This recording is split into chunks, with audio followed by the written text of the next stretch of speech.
Hello student, तो कैसे भी आप सब लोग? उम्मीद करता हूँ सब लोग बहुत अच्छे होंगे। तो भाई परसेंटेज प्रैक्टिस क्लास में आप सभी लोगों का स्वागत है। और ये है आपकी क्लास 4। भाई क्लास 4 में हम स्टार्ट करेंगे 71 क्वेश्चन से। तो चलिए अभी स्टार्ट करते हैं। भाई देखो, 71 क्वेश्चन में आपको दिया गया है कि 5 लीटर का एक अल्कोहल और वाटर का मिक्सचर है। ठीक है भाई, 5 लीटर का एक मिक्सचर है। इसके अंदर 40% जो है वो अल्कोहल है। 40% की फ्रैक्शन का मतलब है कि 2/5। ठीक है, यानी कि अगर टोटल मिक्सचर जो है वो 5 यूनिट है, तो उसके अंदर जो 2 यूनिट है वो क्या है? आपका एल्कोहल। ठीक है, अब 5 यूनिट का मतलब है भाई 5 लीटर, यानी कि 1 यूनिट हो गई 1 लीटर के, यानी कि 2 यूनिट बराबर हो गई 2 लीटर। यानी कि 2 लीटर आपका क्या है भैया इसमें? एल्कोहल। और बचा हुआ 3 लीटर क्या है भाई इसमें? वाटर। ठीक है, अब आगे क्या कहता है? आगे कहता है कि अगर इसमें 1 लीटर पानी और मिला दिया, ठीक है, अगर 1 लीटर और पानी मिला देंगे तो इसमें हो जाएगा भाई 4 लीटर पानी।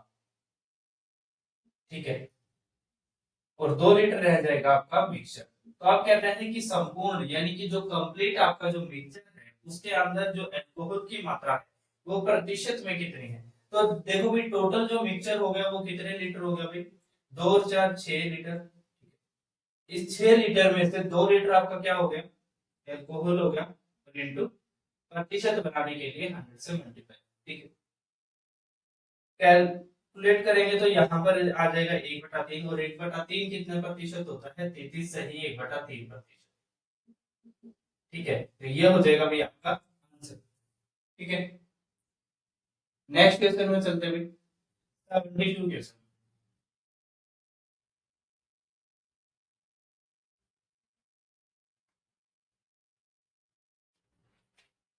देखो भाई, 72 क्वेश्चन में यहाँ पर आपको दिया गया है कि एक परिवार के चावल, मछली और तेल के ऊपर जो एक्सपेंडिचर हो रहा है वो बेसिकली है 12:17:3 ठीक है भाई, एक्सपेंडिचर का जो रेशो है 12:17:3 में।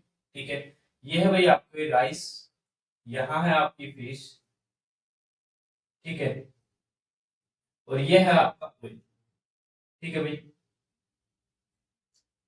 अब यहाँ पर कहता है कि अगर इनके मूल्य में, यानी कि जितना प्राइस इनका है, जैसे चावल का प्राइस मान लो यहाँ पर 100 रुपए, तो 100 रुपए पर 20% की क्या हो रही है? वृद्धि हो रही है। तो उससे एक्सपेंडिचर पर जो वृद्धि है वो कितनी हो जाएगी? अब एक बात सोचकर देखो, मान लो आज ये मार्कर है, ये जो है ये 10 रुपए का मिल रहा है।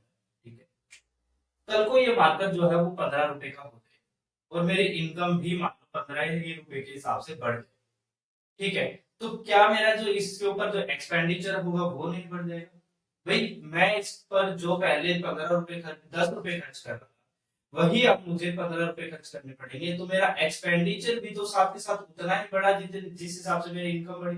ठीक है, तो यहाँ पर देखो भाई, अगर ये कहता है कि जो मूल्य है, जो इसका टोटल मूल्य है उसमें 20% की वृद्धि हुई। ठीक है, तो इसके एक्सपेंडिचर में भी तो उतनी ही वृद्धि होगी, क्योंकि इसका प्राइस भी तो उतना ही बढ़ेगा। ठीक है, तो यहाँ पर देखो भाई, यानी कि इसके प्राइस में कितनी परसेंट की वृद्धि होगी? 20% की। इसके प्राइस में कितनी वृद्धि होगी भाई? 30% की। और इसके प्राइस में कितनी भाई? 50% की। ठीक है, अब न्यू प्राइस क्या आ जाएगा? अब हमें बेसिकली ये देखना है कि जो टोटल जो वृद्धि हुई है वो कितने प्रतिशत हुई है। तो देखो भाई, 12 पर 20 की वृद्धि यानी कि 2.4 की वृद्धि। ठीक है, यहां पर देखेंगे तो भाई 17 यानी कि 5.1 की वृद्धि। ठीक है, यहां पर देखेंगे तो कितना भाई? 1.5 की वृद्धि। ठीक है, 3 पंजे 15 यानी कि 1.5 की वृद्धि। टोटल देखोगे तो ये कितना हो जाएगा भाई? 9 की वृद्धि। और 9 की वृद्धि हुई है, कितने पर हुई है भाई? यहाँ पर 17 और 3 20 और 12 32 की। ठीक है, इंटू 100।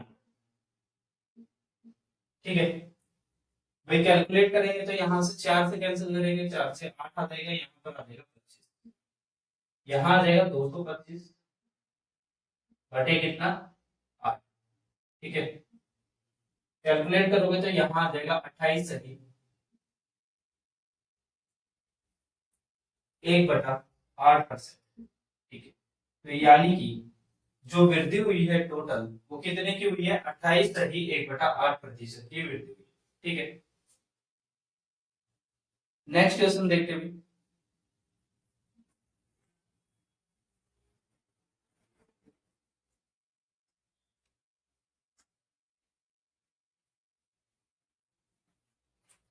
देखो नेक्स्ट क्वेश्चन में कहता है कि भाई सेवन, कोलकाता से एक बस और ट्रेन, इन दोनों का जो फेयर दिया गया है हमें, बस का फेयर और ट्रेन का फेयर दिया गया है 20 और 30। ठीक है, 20 और 30 रुपए दिया। अब कहता है यदि बस के फेयर के अंदर 10% की वृद्धि हो जाए, यानी कि बस का फेयर अगर 10% बढ़ा दिया और ट्रेन का फेयर अगर 20% बढ़ा दिया, ठीक है, तो जो नया फेयर बनेगा उनका रेशियो क्या होगा, और नया रेशियो हमें बताना है ट्रेन का फेयर रेशियो बस का फेयर। ठीक है, अब देखो भाई यहाँ पर 20%, 10% की वृद्धि हुई है, तो 20 का 10% यानी कि 2 की वृद्धि, तो फेयर अब कितना होगा भाई, 22 रुपए हो गए।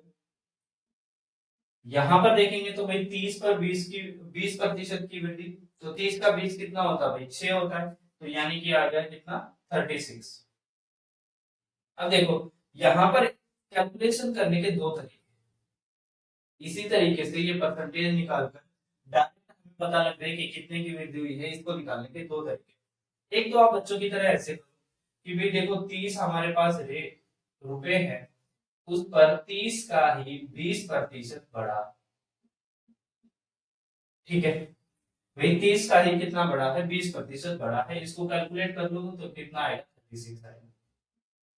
दूसरा तरीका क्या है कि हम इन फ्रैक्शंस को याद रखें कि भाई 20% फ्रैक्शन का मतलब क्या होता है, इसका मतलब होता है 1/5, यानी कि जो यूनिट पहले 5 थी वो अब 1 बढ़कर कितनी हो गई, 6।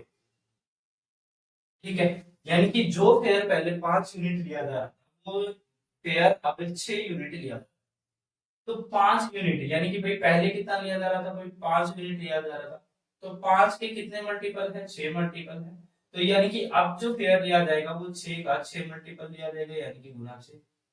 ठीक है, तो कैलकुलेशन करने की जरूरत नहीं पड़ेगी, सीधा हमें पता है कि भाई 20 की फ्रैक्शन 1/5 यानी कि 5 से 6 हो रहा है, तो यानी कि 5 गुना 6, तो यानी कि 6 गुना 6। दूसरा यहाँ पर देखेंगे तो भाई यहाँ आता है 10%। अब 10% की जो फ्रैक्शन होती है वो होती है 1/10, यानी कि जो यूनिट पहले 10 थी वो अब 1 बढ़कर कितनी हो गई, 11 हो गई। ठीक है, यहाँ रख देंगे तो यहाँ आ जाएगा 10 से कितनी हो गई, 11, तो 10 गुना 2, तो 11 गुना। तो एग्जाम के अंदर जब आप करेंगे तो आप इस तरीके से ना करें, इस तरीके से आपको कैलकुलेट नहीं करना है, आपको इन तरीके से इन फ्रैक्शंस का यूज करना है। जिससे होगा क्या कि आपकी जो, मान लो यहाँ पर ऐसी वैल्यू ना देकर कोई ऐसी वैल्यू दे दी जाए जो कि थोड़ी अटपटी वैल्यू, तो उसको सोल्व करने के लिए आप इस मेथड से बहुत आसानी से सोल्व उसको कर सकते। ठीक है, अब फ्रैक्शन, अब आंसर बना लेते हैं भैया।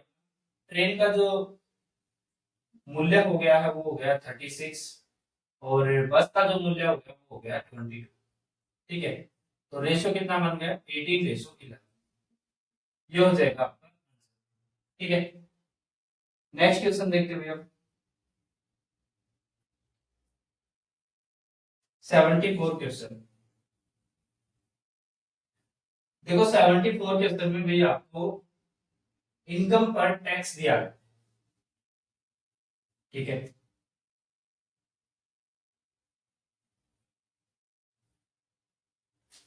भाई देखो जब भी इनकम, अगर आपके घर में कोई ऐसा पर्सन होगा जो कि गवर्नमेंट जॉब वगैरह करते होंगे, और या फिर जिनकी इनकम 8 लाख से पर एनम ज्यादा की होती है, तो उन पर एक गवर्नमेंट जो है वो टैक्स वसूलती है। ठीक है, तो वही टैक्स में जब भी देखो अगर इनकम टैक्स में वृद्धि होगी, अगर इनकम टैक्स जो है वो इंक्रीज होगा, तो नेट इनकम जो है वो कम हो जाएगी। अब नेट इनकम क्या होती है ये भी समझ लो। अगर ये बढ़ेगा, अगर ये टैक्स बढ़ेगा तो ये जो नेट इनकम है वो कम हो जाएगी। ठीक है, अगर ये कम हो जाए, ठीक है, ये कम हो जाए तो नेट इनकम जो है वो हमारी ज्यादा हो जाएगी। देखो जैसे फिर नेट इनकम क्या होती है, जो भी हमारी इनकम होती है, मैंने अभी आपको बताया कि अगर प्रेजेंट टाइम हम 8 लाख रुपए से ज्यादा की इनकम करते हैं तो उस पर गवर्नमेंट हमसे 10 या 12% का एक टैक्स लेती है। 10-12% का मतलब क्या है कि 8 लाख रुपए से ऊपर जाते ही उसमें से 10-12 जो भी 8 लाख का 12% बनेगा या 15% बनेगा, उसी उतनी अमाउंट जो है वो गवर्नमेंट अपने पास रख लेगी और जो बची हुई राशि है वो हमें मिलेगी। ठीक है, तो वो हमारी हो जाएगी नेट इनकम। मान लो जैसे कि भाई मैंने 100 रुपए की इनकम की, ठीक है, और इस पर मान लो गवर्नमेंट ने टैक्स लेना है मान लो 5%, तो 5% का जैसे ही टैक्स होगा तो यानी कि जो मेरी नेट इनकम होगी वो क्या होगी कि इस अमाउंट में से ये जो इनकम हुई है इसमें से 5% इसका काट लिया जाएगा और बचे हुए 95 रुपीज मुझे मिल जाएगी। ये मेरी क्या हो जाएगी, नेट इनकम हो जाएगी। ठीक है, अब देखो जैसे ही टैक्स बढ़ी, मान लो 5 से टैक्स 10% हो गई, मान लो भाई 10%, तो यहाँ पर मेरी इनकम तो अभी सेम ही, ठीक है, सेम इनकम पर अगर रेट बढ़ जाए टैक्स की तो आप देखोगे कि भाई जो मेरी नेट इनकम है वो क्या हो जाएगी, कम हो जाएगी। ठीक है, क्योंकि इनकम माइनस टैक्स बराबर होता है नेट इनकम। ठीक है, अब अगर मान लो मैं ये जो टैक्स की जो रेट है वो कम हो जाए, भाई मान लो 2%, आप देखोगे कि जो मेरी नेट इनकम है वो बढ़ जाएगी, तो इनकम माइनस टैक्स हो जाएगा कितना भाई, 98। ठीक है, तो इसी तरीके से अब ये क्वेश्चन है, इसको थोड़ा सा समझ लेंगे और तभी इसको सोल्व करेंगे।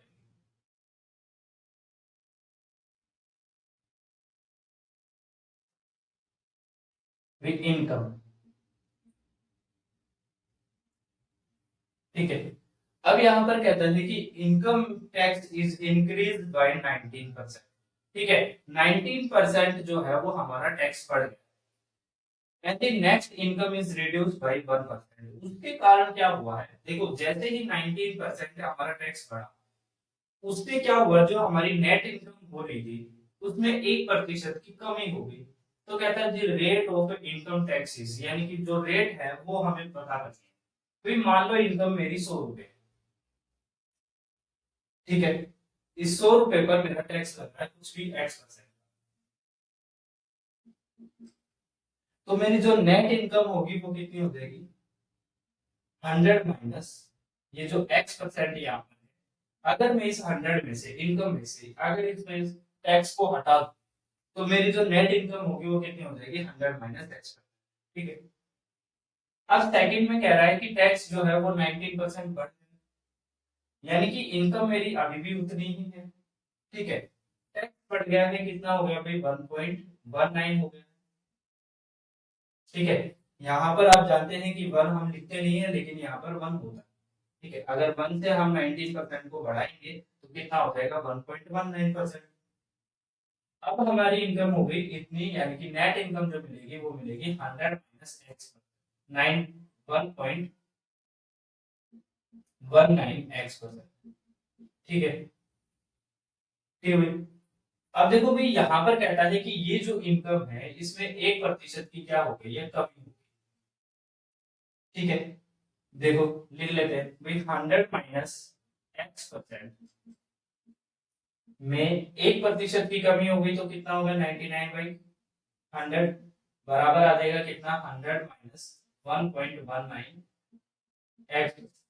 ठीक है, इसको सोल्व कर लेंगे, बस x की वैल्यू निकाल लेंगे, आंसर आ जाएगा। यहाँ से देखो 100 को उधर मल्टीप्लाई कर दो, 99 को इधर मल्टीप्लाई कर दो, ये आ जाएगा 9900 माइनस 99x बराबर हो जाएगा 10,000। ठीक है, माइनस 119x।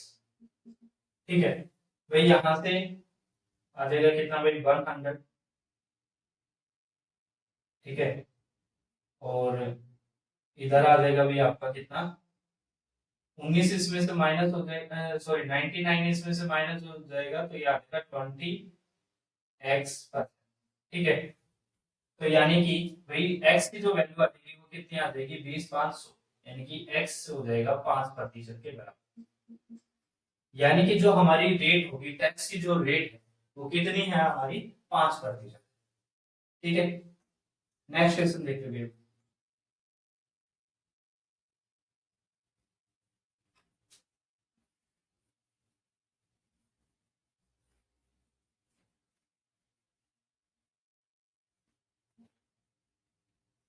75 क्वेश्चन देखो। देखो 75 क्वेश्चन में यहाँ पर कहता है कि एक गांव की जो पॉपुलेशन है वो 9,800 थी। ठीक है, इस 9,800 में कहता है एक वर्ष में जो पुरुषों की जो पॉपुलेशन है यानी कि मैन की जो पॉपुलेशन है वो 8%। ठीक है, मैन जो है वो 8%। ठीक है, और वुमेन जो है वो 5% की वृद्धि हो जाती है। ठीक है, देखो भाई मैन के अंदर 8% की वृद्धि हुई और वुमेन के अंदर 5% की वृद्धि हुई। और वृद्धि होकर जो पॉपुलेशन अब जो बनी है वो पॉपुलेशन कितनी है भाई 10,458। ठीक है, यही हुई है भाई। अब देखो भाई ये कितने प्रतिशत बढ़ी है। भाई देखो मेन जो है वो 8% बढ़े हैं और जो वुमेन है वो कितने परसेंट बढ़े हैं 5% बढ़े। तो बेसिकली ये इसमें कितने प्रतिशत की बढ़त हुई है। तो अगर देखोगे तो यहाँ पर आ जाएगा भाई 58। ठीक है, यहाँ आ जाएगा 6 और यह आ जाएगा 98 इंटू 100। तो प्रतिशत निकाल लेते हैं कितने प्रतिशत वो बड़ी होगी। ठीक है, तो यहाँ पर देख लेते हैं, इसको कैलकुलेट करेंगे तो यहाँ आ जाएगा भाई कितना 7 से 7 एक 4।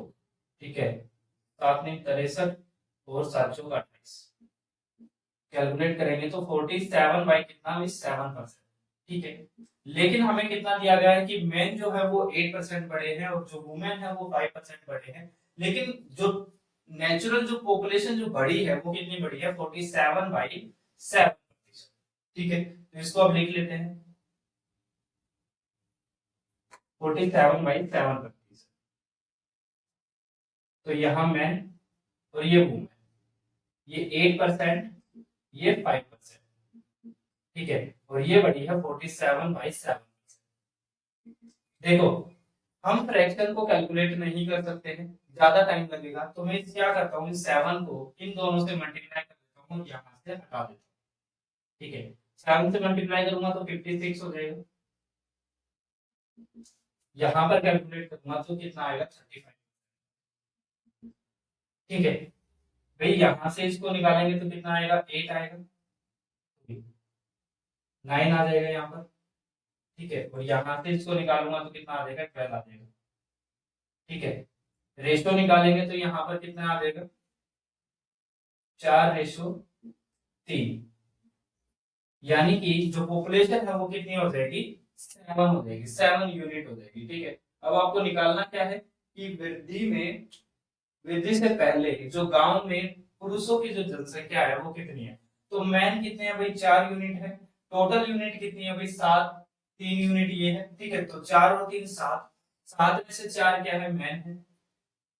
ठीक है, और पहले वाली जनसंख्या में से बताना है तो यानी कि 97, 98 इंटू 100 कैलकुलेट करेंगे तो यहाँ से आ जाएगा 1400। ठीक है, मल्टीप्लाई करोगे तो कितना आ जाएगा 5600। यह आ जाएगा आपके इस क्वेश्चन का आंसर। ठीक है, और यही अगर हमें वुमेन को कैलकुलेट करना होता तो हम देखते कि भाई 3 यूनिट जो है वो वुमेन है।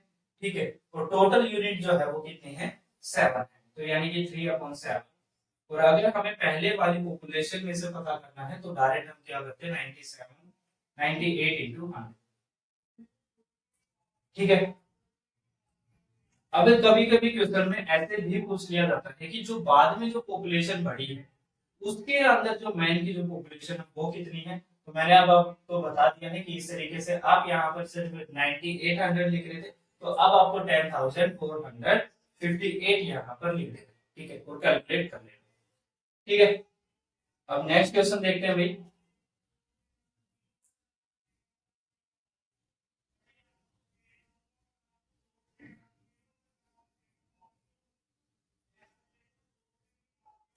76 क्वेश्चन देखते हैं भाई।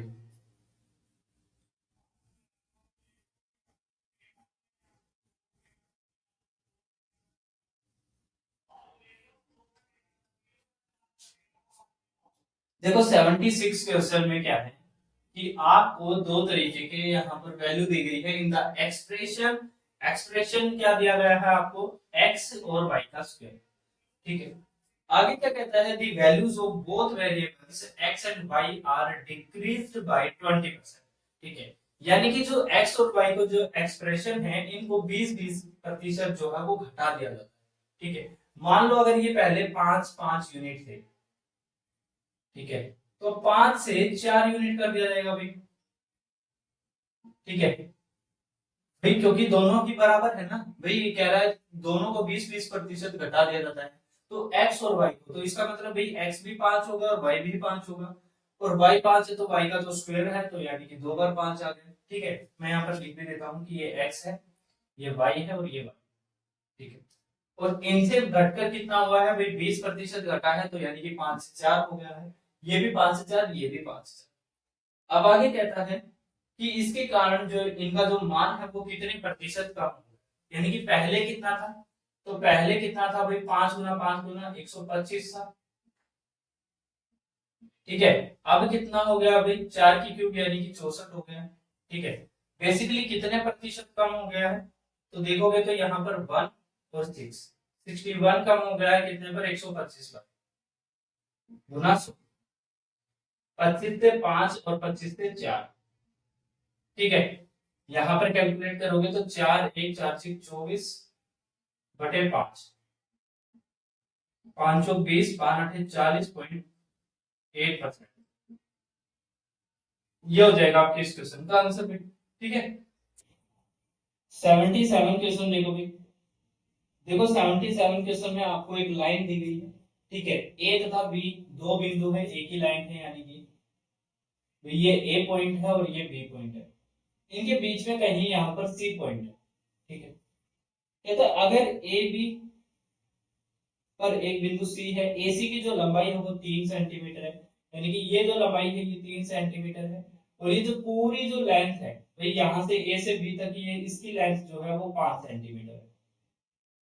ठीक है, तो इसकी लेंथ कितनी हो गई भाई, 2 सेंटीमीटर हो गई।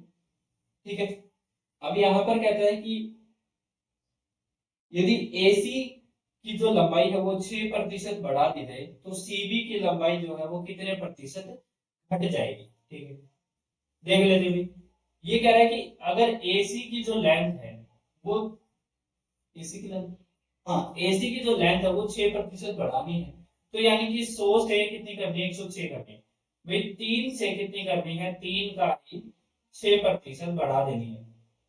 ठीक है, तो यानी कि 3 से कितनी हो जाएगी, 3.18 हो जाएगी। ठीक है, तो अब दो ही, क्योंकि लाइन तो उतनी ही है, अब दो, यानी कि सी भी जो लाइन बच गई, इतना इसको कितना घटाया जाए ताकि ये जो लाइन है इस पर कोई इफेक्ट ना पड़े, यानी कि जो 5 सेंटीमीटर है ये 5 सेंटीमीटर का 5 ही सेंटीमीटर रहे। तो भाई देखो भाई, यहाँ पर कितना बच गया, अगर मैं इसको 5 में से घटाऊंगा तो कितना बचेगा मेरे पास, ये बचेगा भाई 82, और यानी कि अब जो लेंथ है वो 2 सेंटीमीटर से घटकर कितनी हो जाएगी, 1.82 सेंटीमीटर हो जाएगी। तो कितनी घटानी पड़ी भाई मुझे, मुझे घटानी पड़ी 0.818%। ठीक है, कितने पर घटानी पड़ी मुझे, 2 सेंटीमीटर से घटानी पड़ी, और इंटू 100। ठीक है, यहाँ से पॉइंट हटाएंगे तो यहाँ 0, और यहाँ से कैंसिल करेंगे तो 9%, तो 9% हो जाएगा भी आपका आंसर। नेक्स्ट क्वेश्चन है भाई 78 क्वेश्चन। देखो 78 क्वेश्चन में कहता है कि 1 घंटा 45 मिनट एक दिन का कितना प्रतिशत है, तो 1 घंटा 45 मिनट भाई 1 आवर और 45 मिनट, 1 घंटा 45 मिनट टोटल जो मिनट हो गई वो कितनी हो गई, 105 मिनट, 105 मिनट हो गई, और एक दिन में घंटे कितने भाई, 24 घंटे, और गुना हर घंटे में मिनट कितने, 7। ठीक है, प्रतिशत निकालना है तो गुना 100, बस कैलकुलेट कर दो, 0 से 0 गई। ठीक है, यहाँ पर इसको कैलकुलेट करोगे तो ये आ जाएगा भाई 3 से, तो 3 से आ जाएगा यहाँ पर 2, ठीक है। 3 से आएगा 3 तिया 9 और 3 5 15, ठीक है। और यहाँ पर भाई देखो 24 दूनी 48, यहाँ से 2 से 5 हो जाएगा, ठीक है। अब भाई यहाँ पर 35 5 कितना होता है, 3 पर 15, 175, 175, 100, ठीक है 24, बस 7 और 5 12 और 1 13, तो कैलकुलेट ही करना पड़ेगा, ठीक है। ना 3 से डिविजिबल होगा ना किसी को। तो यहाँ पर देखो भाई 25 पर 25 होता तो डायरेक्ट 7 पर चले जाते, ठीक है। 24 है तो भी डायरेक्ट हम 7 पर जा सकते हैं, ठीक है। तो यानी कि 7 से थोड़ा सा कम आंसर आएगा। तो 24 सत्ते होता है भाई 7, 140 और 140 और 28 168 होता है, ठीक है। तो 168 अगर हम इसमें से घटाएंगे तो 7 बचेगा, यानी कि 0 हो जाएगा। तो 24 दूनी 48 हो जाएगा, ठीक है। 48 इसमें से घटा देंगे तो बेसिकली बचेगा भाई 60, यानी कि 22 बचेगा, ठीक है। और 22 यानी कि 0 हो जाएगा। तो 24 पंजे 120 होता है, तो 24 9 पर जाएगा भाई, ठीक है। तो 2 नीम 18, 4 नीम 36, यानी कि ये हो जाएगा 120 और 36, यानी कि 216 हो जाएगा, ठीक है। तो यहाँ पर बचेगा 4, यानी कि इसी तरीके से चलता रहेगा 24 एकम 24, यानी कि 7.291 आपका हो जाएगा आंसर, ठीक है।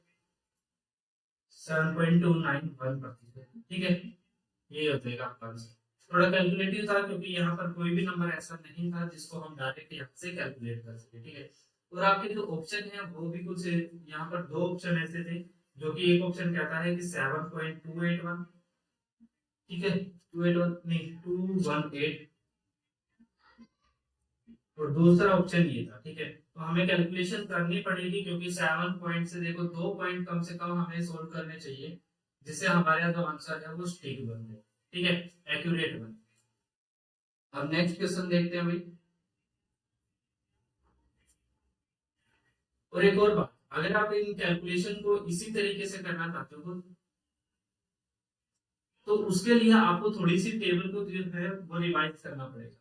और टेबल को कैसे रिवाइज करना है, ऐसे नहीं करना है कि 27 या फिर 28, जब भी आप कैलकुलेशन करो तो उनको तोड़ तोड़ कर करो, ठीक है। जैसे अगर मैं लिखूं आपको भाई 47 इंटू 6 कितना होगा, तो आपको 47 इंटू 6 यहाँ पर ऐसे मल्टीप्लाई करके नहीं देखना मानी मन में, ऐसे मल्टीप्लाई नहीं करना।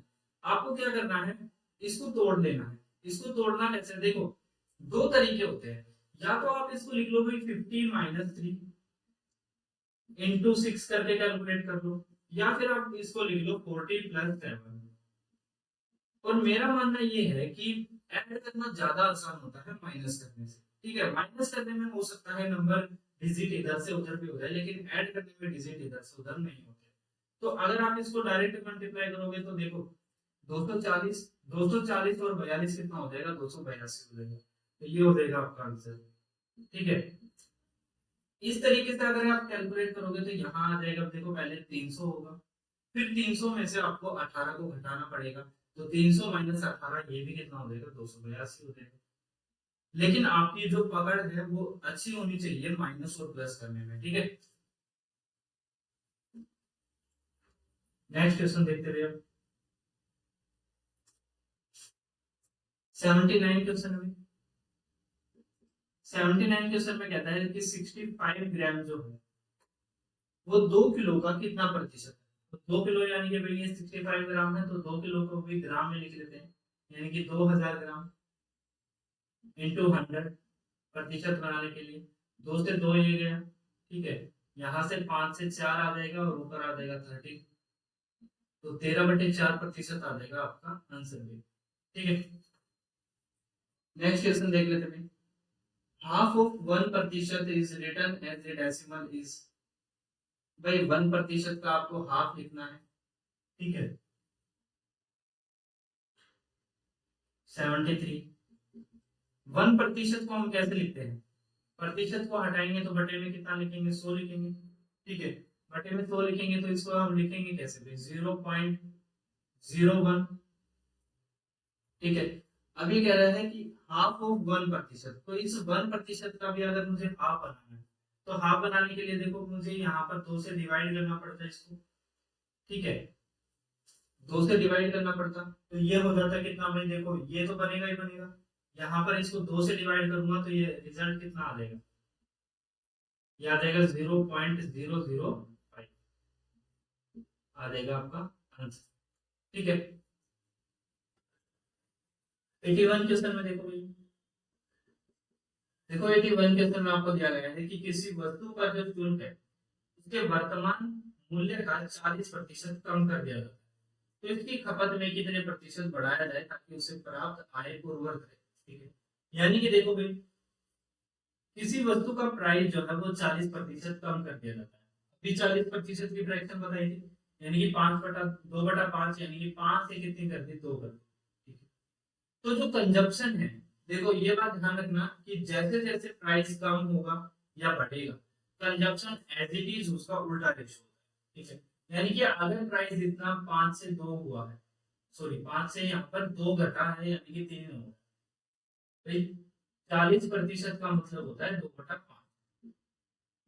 यानी कि जो प्राइस पहले 5 था वो 2 घटकर आप कितना हो गया, 3 हो, ठीक है। तो कंजप्शन जो है वो कितनी हो जाएगी आपकी, 3:5 में हो जाएगी, ठीक है। तो यहाँ पर ये कहता है कि कंजप्शन को कितना बढ़ाया जाए ताकि वो जो रेट है, वो जो दर, जो मूल्य पहले से चल रहा है, जो इनकम है वो पहले की जैसी थी, ठीक, ठीक है। तो कितना बढ़ाया जाए भाई, 2 बढ़ाया जाए, कितने पर, 3 पर, 1/3 होता है 33 सही, 1/3%, और 2/3 होगा 66 सही, 2/3%, ये हो जाएगा आपका आंसर, ठीक है। देखो 82 क्वेश्चन में कहता है कि किसी वस्तु का जो प्राइस है वो 25% घट गया, तो प्राइस अगर 25% घटा है, यानी कि 4 से क्या हो गया, कम 3 हो गया, ठीक है। लेकिन प्रतिदिन उसकी जो बिक्री है वो 30% बढ़ रही है, ठीक है, यानी कि उसकी जो सेल्स है वो 30% बढ़ रही है, यानी कि जो सेल पहले 10 थी वो अब 13 हो रही है, ठीक है। तो कहते हैं प्रतिदिन जो आय है उसमें अंतर क्या, तो प्रतिदिन की जो इनकम थी वो पहले 40 थी, अब जो इनकम होगी वो कितने की होगी, 39 की होगी, ठीक है। भी पहले 40 की इनकम हो रही थी, अब 39 की इनकम हो रही है, तो बेसिकली कितने के डिक्रीज हो रहा है, एक का डिक्रीज हो रहा है 40 गुना, 1/40 कितना होता है, 2.5% डिक्रीज, ठीक है। ये हो जाएगा भी आपका आंसर। 83 क्वेश्चन देखते हैं। उम्मीद करता हूँ भाई आपको ये जो सीरीज है, ये जो क्वेश्चन है, ये समझ आ रहे होंगे। अगर आपको फिर भी कहीं भी कोई भी दिक्कत आती लगती है कि यहाँ मुझे समझने में प्रॉब्लम आ रही है, तो वहाँ आप कमेंट कर सकते हैं उसकी वीडियो के नीचे कि यहाँ इस क्वेश्चन में मुझे प्रॉब्लम आई है, तो मैं क्या करूँगा कि उसी टाइप के कुछ क्वेश्चन दूंगा, और आपकी जो प्रॉब्लम है हो सकता है किसी और बच्चे को भी ऐसे समझ ना आया हो, तो उनको भी समझ आ सके, इसलिए उसी एक टाइप के 2-3 क्वेश्चन की आपके लिए प्रैक्टिस डालूंगा, ठीक है। तो जिससे क्या होगा कि आपका जो डाउट होगा उस क्वेश्चन में क्लियर हो जाएगा, 2-3 और एग्जांपल्स ऐसे देखकर, ठीक है। तो अब 84 क्वेश्चन देख लेते हैं। 83 देखो भी 83 क्वेश्चन में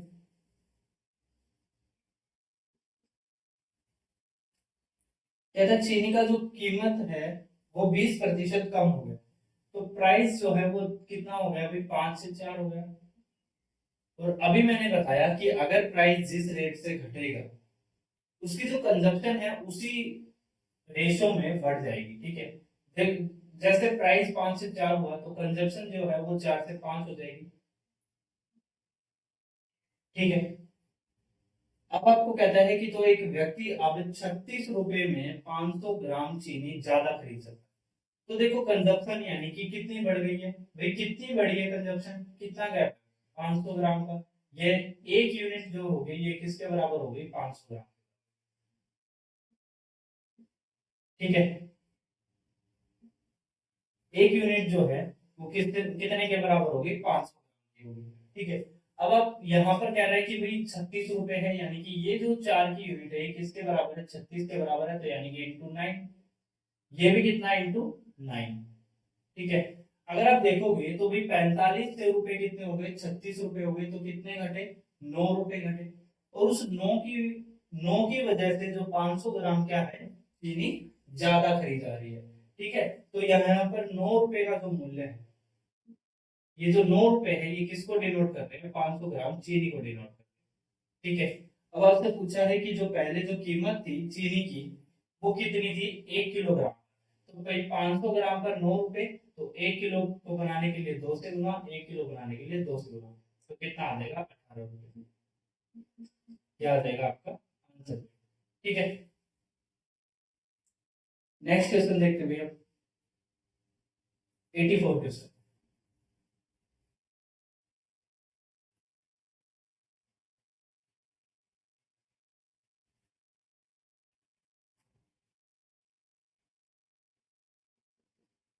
देखो 84 क्वेश्चन में कहता है एक व्यक्ति जो है वो अपने मासिक इनकम का 40% जो है वो भोजन पर खर्च कर देता है, यानी कि फूड पर उसने खर्च किया भाई 40%।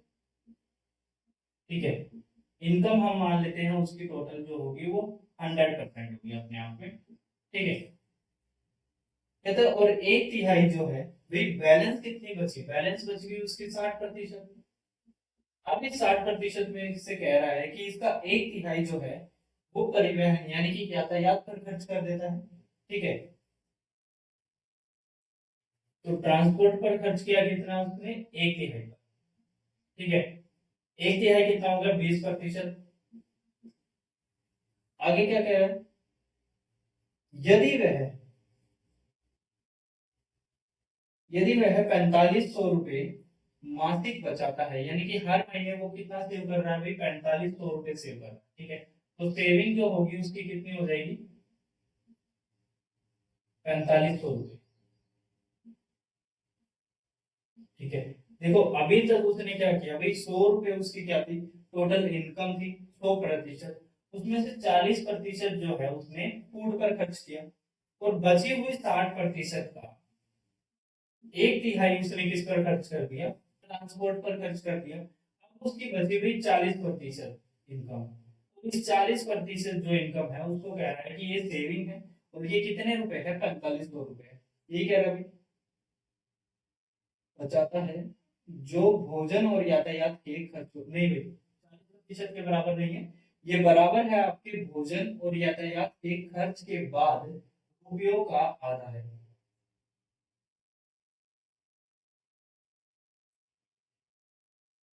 ठीक है, ये इतने रुपए हैं जो कि भोजन और यातायात पर खर्च है। यानी कि ये जो खर्च है इस टोटल खर्च के रुपयों का आधा है, यानी कि ये 30% के बराबर। तो 30% की जो वैल्यू आएगी वो कितने आएगी, 4500 आएगी। ठीक है, अब उसका वेतन बताना है भाई, 30% की वैल्यू ये है, तो 100 की वैल्यू हमें निकालनी है। ठीक है, गुना 0 0 को कैंसिल करेंगे, यहाँ से आएगा 15, टोटल हो जाएगी ये तो 15,000। ठीक है, 15,000 नहीं होनी चाहिए, ऐसा मेरा मानना है। तो एक व्यक्ति अपने मासिक आय का 40% भोजन पर खर्च किया, और शेष इनकम का 1/3 उसने यातायात पर खर्च किया। यदि वह 4500 रुपये को बैलेंस बचा लेता है, जो कि बराबर है उसके भोजन और यातायात पर खर्च कर के बाद रुपयों का आधा है, खर्च के बाद 40 रुपयों का आधा है, यानी कि ये 20% की वैल्यू है। हाँ, तो सॉरी भाई, सॉरी, ये 20% की वैल्यू है। ये यहाँ पर ये कह रहा है कि 40 पर, देखो 60% तो ये हो गई, सेविंग जो है टोटल कितनी है भाई, 40% है। ये 40% की वैल्यू नहीं है, ये 40 की भी आधी प्रतिशत की, यानी कि ये 20% की वैल्यू। तो 20% जो है वो बराबर है कितने के, 4500 के। अब आपका आंसर आ जाएगा, 100% की वैल्यू आपसे पूछी है तो गुना 5 ठीक है, तो ये आ जाएगा 225,000, ये हो जाएगा भाई आपका आंसर। ठीक है, यहाँ पर ये कहता है, एक बार फिर से रिपीट कर देता हूँ कि भाई यहाँ पर एक पर्सन है जिसकी जो इनकम है वो अपने आप में 100% है, फूड पर उसने खर्च किया 40%, और जो बैलेंस बचा 60% बैलेंस बच गया उसका, तो 60% का एक तिहाई उसने खर्च कर दिया किस पर, ट्रांसपोर्ट। तो उसकी सेविंग जो बैलेंस बचा है, बैलेंस कितना बच गया उसका, 40% बैलेंस बच गया। इस 40% का आधा जो है वो 4500 रुपए के बराबर है, जो कि उसकी सेविंग है। तो जो सेविंग है उसकी कितनी है, 20% सेविंग है। अब यहाँ पर उससे एक आपसे इनकम पूछी है, तो इनकम अपने आप में 100% है, तो मल्टीप्लाई बाय 5 कर देंगे, और इधर भी मल्टीप्लाई बाय 5, तो कितना आ जाएगा, 22,500 हो जाएगी उसकी इनकम हो जाएगी। ठीक है,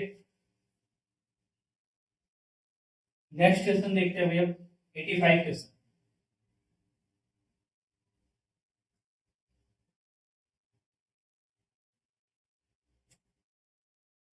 देखो भाई 85 क्वेश्चन में यहाँ पर कहता है कि 30% का एक एल्कोहल वाला एक मिक्सचर है, ठीक है, जिसमें 50% मिश्रण अल्कोहल वाले एक मिश्रण में किस अनुपात में लाया जाए ताकि, अच्छा भाई 30% है और 50% है अल्कोहल वाला मिक्सचर। अब इनको एक मिक्सचर में मिलाना है, वो मिक्सचर कितना भाई 45% है, ठीक है, तो कहते हैं किस रेशियो में इसको मिलाया जाए ताकि ये 45% से मिल जाए। ठीक है, तो किस रेशियो में मिलाओगे भाई, यहाँ से कैंसिल करोगे तो यहाँ आ जाएगा 15 आ जाएगा, यहाँ कैंसिल करोगे तो 5 आ जाएगा, 1:3, ये हो जाएगा आपका आंसर। ठीक है, 86 क्वेश्चन देखो भाई, 86 क्वेश्चन में क्या कहता है कि राम है, ठीक है, जिसकी इनकम, एक्सपेंडिचर और सेविंग, एक्सपेंडिचर अगर 5 है तो सेविंग जो है वो 3 है, तो उसकी इनकम कितनी हो जाएगी, इनकम अपने आप में 8 हो जाएगी। ठीक है, भाई 8 इनकम होगी तभी तो उसमें से 5 एक्सपेंडिच किया और उसने 3 को सेव किया। ठीक है, बेसिकली रेशियो यही है। अब कहता है कि उसकी जो इनकम है उसमें 12% की वृद्धि हो गई, तो 8 का 12%, तो 8 इंटू 12 बटा 100, यानी कि 0.96। ठीक है, तो ये जो इनकम होगी ये बढ़कर कितनी आ जाएगी, 8.96। अब कह रहा है एक्सपेंडिचर में 15% की वृद्धि होगी, तो 15% की यानी कि भाई 0.75 की, तो ये कितना आ जाएगा भाई 5.75। अब कहते हैं सेविंग में कितनी वृद्धि होगी, भाई income minus expenditure equal to ही तो सेविंग होता है, तो इनकम में से एक्सपेंडिचर को माइनस कर दो तो यहाँ आ जाएगा 1, यहाँ आ जाएगा 2 और यहाँ आ जाएगा 3। तो बेसिकली सेविंग में कितने प्रतिशत की वृद्धि हुई, तो कितने की वृद्धि हुई भाई, 0.21% की, बटे 3 पर इंटू 100। ठीक है, पॉइंट से हटाएंगे तो ये 2 जीरो और ये कैंसिल, तो यानी कि 7% की वृद्धि हो। ठीक है, ये हो जाएगा आपका क्वेश्चन। हम नेक्स्ट क्वेश्चन देख लेते हैं भाई, 87 क्वेश्चन।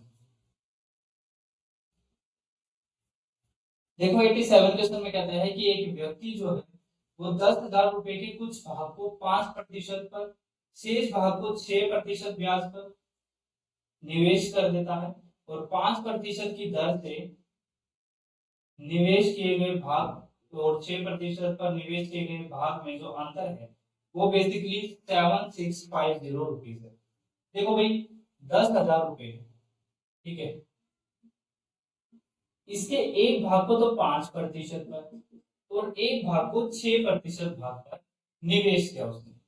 ठीक है, अब जो उसने 5% भाग और 6% भाग है, ये जो निवेश है इनका जो अंतर आया है ब्याज का, ये आया है 76.5 रुपीज। तो अब वो आपसे पूछता है कि 6% जो ब्याज पर रुका दिया है वो कितना है। तो देखो भाई मैं ये कहता हूँ कि भाई 10,000 रुपए में से मान लो एक्स जो रुपए हैं उसने वो 5% ब्याज पर दे दिए। ठीक है, और जो दूसरे रुपए बच गए वो कितने बच गए भाई, 10,000 माइनस एक्स। ठीक है, और ये जो रुपए दिए हैं ये 6% ब्याज पर दिए हैं। ठीक है, बटे 100 बटे 100, ठीक है, ब्याज पर दिए। तो इनका जो अंतर आया, अंतर निकालने के लिए माइनस और ये बराबर आ गया है 76.5 रुपीज, ठीक है। अब बस कैलकुलेट कर दो, एक्स की वैल्यू निकाल लो, आंसर आ जाएगा। यहाँ हो जाएगा 5x और ये हो जाएगा भाई 6, 10,000 था 1,000 10,000 था, ठीक है भाई। यहाँ पर हो जाएगा 5x बटे 100 माइनस हो जाएगा, ये हो जाएगा 60,000, ठीक है, माइनस 6x बटे 100। अब देखो इन दोनों को अगर एलसीएम लोगे तो दोनों के नीचे 100 आ जाएगा, ये माइनस यहाँ आ जाएगा और यहाँ पर बन जाएगा प्लस, और ये हो जाएगा यहाँ पर 100 बराबर आ जाएगा 76.5, ठीक है। 100 उधर जाएगा तो मल्टीप्लाई हो जाएगा इससे, तो यहाँ हो जाएगा 7650, ठीक है। यहाँ इस लाइन को हटा दो, यहाँ आ जाएगा 11x और ये बराबर हो जाएगा, उधर जाएगा तो प्लस हो जाएगा सारा का सारा, तो ये 11x जो होगा वो बराबर आ जाएगा कितना, 67,000, वो 67 600 650, ठीक है, 67,650 रुपीज हो जाएगा, ठीक है। अब यहाँ से x की वैल्यू निकालेंगे, x की वैल्यू होगी बराबर 6, यहाँ पर 1 फिर 5 फिर 0, ठीक है। अब 5% पर पूछा है तो 5% पर, और 6% पर पूछा है तो 6%। तो 5% पर हमने x माना था, तो यानी कि 5% पर जो रुपए दिया वो कितने दिए, 6,150। अब आपसे 6% पर पूछा है तो माइनस कर दो 10,000 में से, जितना वो कितना आएगा, 0 5 8 और 3, ये रुपीज आ जाएंगे आपके 6%, ठीक है। ये हो जाएगा आपका आंसर, ठीक है। नेक्स्ट क्वेश्चन देखते हैं अभी। दो संख्याएं तीसरी संख्या से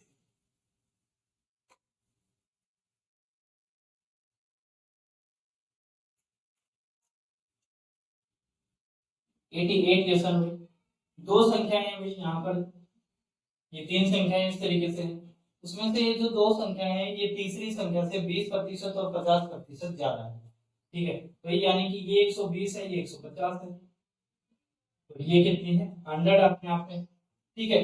अब कहता है पहली संख्या दूसरी संख्या का कितने प्रतिशत है, तो पहली संख्या 120 है, दूसरी संख्या 150 है, गुना कर देंगे 100 से, ठीक है। यहां से पॉइंट हटाएंगे, 15 8 120 यानी कि 80% आंसर आ जाएगा, ठीक है। नेक्स्ट क्वेश्चन देखते हैं भाई, 89 क्वेश्चन।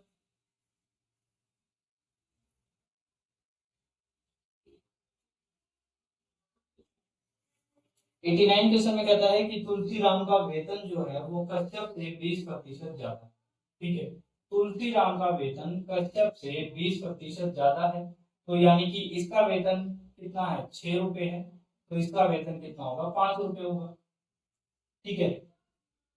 यदि तुलसीराम 720 रुपए बचा, ठीक है भाई, अगर इसका वेतन 6 रुपए है, ये 6 रुपए में से एक यूनिट बचा लेता है कितना, 720 रुपए, ठीक है, जो उसके वेतन का 4% है भाई, यानी कि इसके पूरे के वेतन का 4% है, यानी कि 6 का 4% है भाई, 6x का 4% जो है वो बराबर कितना है भाई, 720 रुपए, ठीक है। तो कहता है कश्यप का जो वेतन होगा वो कितना होगा। बेसिकली ये बताओ मुझे, क्या हमें 6x की जो वैल्यू होगी वो कितनी आ जाएगी यहाँ पर भाई, इधर के 4 से निकालेंगे, 6 से 24 24 या 72 तो 30 हो जाएगा, ठीक है, और ये हो जाएगा 3,000। तो x की जो वैल्यू हो जाएगी वो कितनी आ जाएगी, 3,000 आ जाएगी। कश्यप का पूछा है तो 30 गुना 3 गुना 5, 3,000 गुना 5, तो कितना हो जाएगा, 15,000, ठीक है। ये हो जाएगा आपका आंसर, ठीक है। नेक्स्ट क्वेश्चन देख लेते हैं। नेक्स्ट और लास्ट क्वेश्चन आज की सीरीज का, 20 क्वेश्चन हो जाएंगे भाई कंप्लीट। देखो अगर आपको फिर भी इसमें कोई भी दिक्कत लगे इस सीरीज में, 20 क्वेश्चन में अगर आपको किसी भी क्वेश्चन को समझने में या किसी भी क्वेश्चन से रिगार्डिंग आपकी कोई भी क्वेरी है, तो आप मुझे कमेंट कर दीजिएगा, मैं उसका जवाब जरूर दूंगा। ठीक है, देखो 90 क्वेश्चन में यहाँ पर कहता है कि एक व्यक्ति का 2007 में वार्षिक जो वेतन है वो कितना है, 8,80,000। ठीक है, कहते हैं जो 2006 में उसके वेतन से 10% अधिक था, वार्षिक वेतन से 10% ज्यादा था। यानी कि 2006 में जो उसका वेतन रहा होगा उससे 10% ज्यादा है, यानी कि 2006 में अगर 10 रहा होगा तो ये अपने आप में कितना रहा होगा, 11 यूनिट रहा होगा। ठीक है, 10% ज्यादा है ना 2006 से, ये 2007 का वेतन है। ठीक है, तो अगर ये 10 यूनिट था तो ये अभी 11 यूनिट रहा होगा। तो अब आपसे पूछा है कि 2006 में उसका जो वेतन है वो कितना रहा होगा। तो अगर यहाँ पर देखोगे तो 11 यूनिट इतना, तो 10 यूनिट कितना हो जाएगा भाई, 8 लाख हो जाएगा। ठीक है, ये हो जाएगा आपका आंसर में। तो ये हो जाएगी आज की आपकी सीरीज 20 क्वेश्चन की। अगर आपको किसी भी क्वेश्चन में किसी भी रिगार्डिंग कोई भी दिक्कत लगती है तो आप शेयर कर सकते हैं। ठीक है, मैं उस प्रॉब्लम को जरूर सोल्व करूंगा। और इस वीडियो को जरूर उतनी उसी तरह से शेयर करना, उतना ही प्यार देना जितना आपने पिछली वीडियो को दिया था। और अगर आप परसेंटेज से रिगार्डिंग या फिर इस बुक के सॉल्यूशन से रिगार्डिंग कोई भी अगर आप क्वेरी चाहते हैं कि आप चाहते हैं कि कोई चैप्टर जो है ऐसा है जो आप अभी प्रैक्टिस में कर रहे हो, तो उसी चैप्टर को मैं भी करवा देता हूँ, ताकि आपकी अगर प्रॉब्लम उस चैप्टर में किसी भी क्वेश्चन में आ रही है तो उसको मैं साथ के साथ सोल्व कर पाऊँ। ठीक है, तो आज के लिए धन्यवाद।